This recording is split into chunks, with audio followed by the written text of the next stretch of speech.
Asante sana mpenzi mtazamaji wa Omo Kenya TV mahali popote ulipo. Naomba nikusalimie hujambo. Natumai umzima, ubuheri wa afya na mipenye nipo kukwema.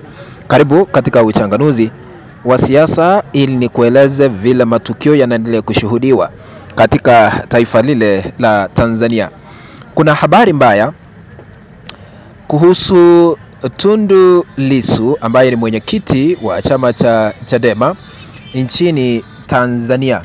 Habari hii ni ya kushtua ambayo imeweza kuachiliwa na nitasoma vile nimepokea habari hiyo ambayo sio nzuri haswa kwa wale ambao wanaunga mkono mrengo upinzani katika taifa lile la Tanzania.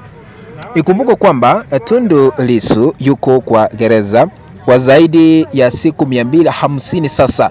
Lakini sasa imefika wakati tumeweza kushuhudia vikwazo kuwekwa. Ni habari mbaya kwa Tundu Lissu akiwa gerezani. Ni kipi hiki ambacho kimefanyika? Kabla nizame kwa undani, nashukuru wote ambao mnatazama hii kanda mahali popote mlipo, mzidi kubarikiwa na Mwenyezi Mungu akae katika kiti cha enzi. Lakini kwa heshima na taadhima, unapoendelea kutazama hii kanda, tukabidhi like. Na ninaomba msamaha kwa sababu hii kanda nimeileta kwa njia ya audio. Lakini ikiwa hauja subscribe na kupembeleza uweze kusubscribe, ila tu niweze kufahamisha yale ambayo yanaendelea kushuhudiwa katika maeneo mbalimbali. Habari mbaya kutoka gereza la penye Tundu Lissu amewekwa ni hii ambayo imeweza kuachiliwa kupitia katibu mkuu wa chama cha Chadema nchini Tanzania. Kuna habari ambayo tumeweza kuipokea.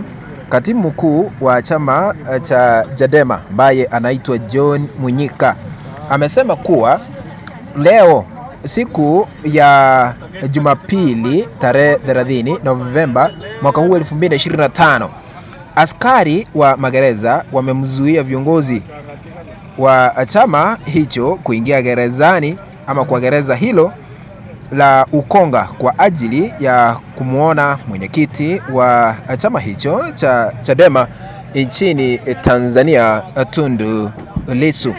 Kupitia taarifa aliyoitoa mwenyekiti ama katibu mkuu huyo wa chama cha Chadema aliweza kuandika katika mtandao wa X, ukipenda Twitter, zamani ilikuwa inatambulika hivyo.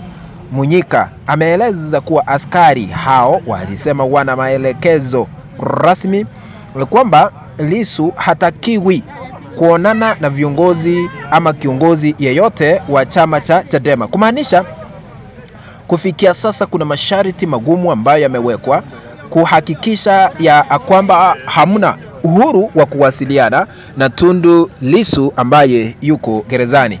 Imefika wakati watu wanazuiliwa, hakuna yule ambaye anatakiwa kumuona.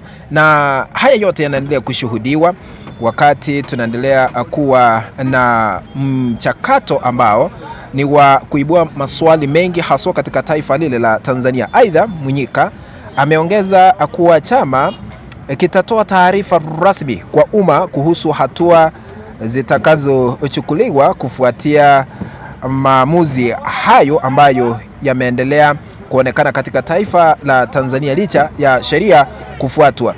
Lakini kufikia sasa mwenyekiti huyo ama katibu mkuu wa chama cha Chadema John Mnyika amesisitiza kuwa tukio hilo ni la ukiukaji wa haki za kiraia na kisiasa. Ikumbukwe hata bunge la Ulaya liliweza kukosoa serikali ya Samia Suluhu Hassan, huku wakisema ya kwamba uhuru wa wanahabari, uhuru wa wanaharakati, uhuru wa kuongea umeweza kukandamizwa katika taifa lile la Tanzania. Hapa sasa tumeshuhudia Tundu Lissu imefika wakati hastahili kuonwa akiwa kwa gereza.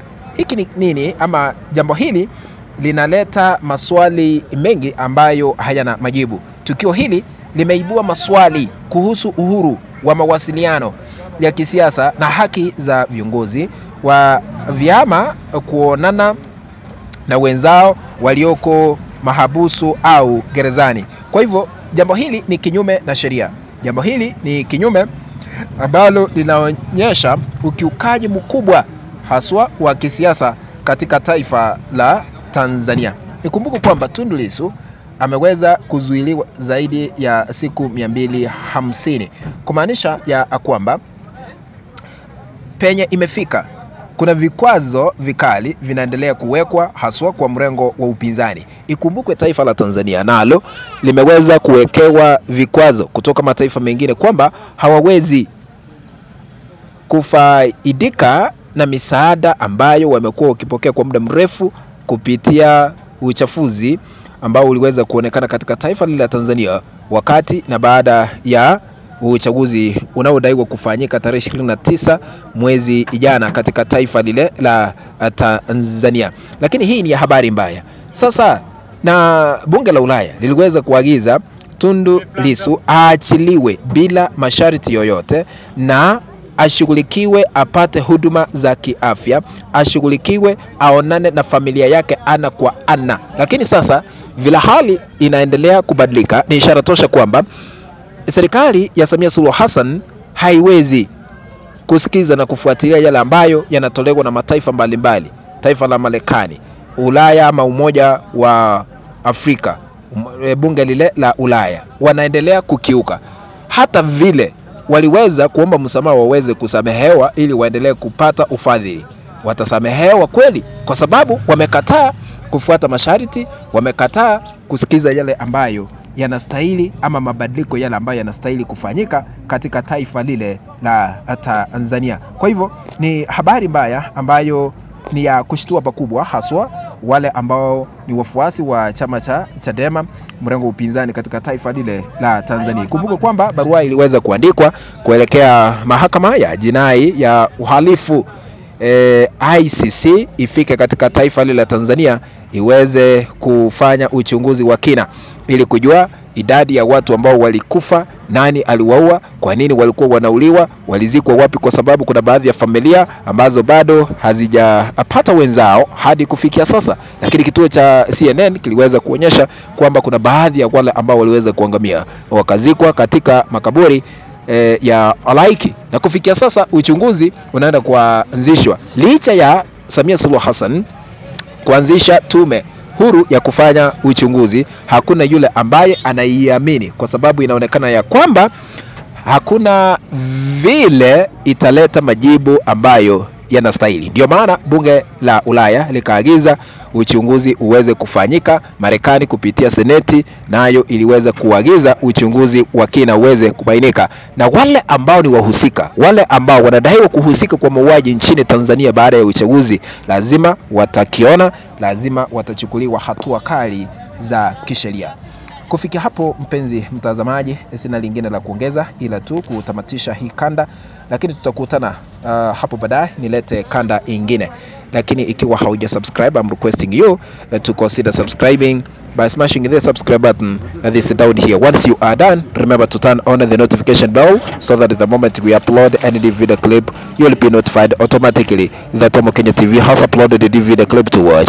Remember to share our content always, to have our WhatsApp groups and even on Facebook. That is the only way we can continue building this channel of ours, Tomo Kenya TV. Be blessed. Let's meet in the next video. Bye bye.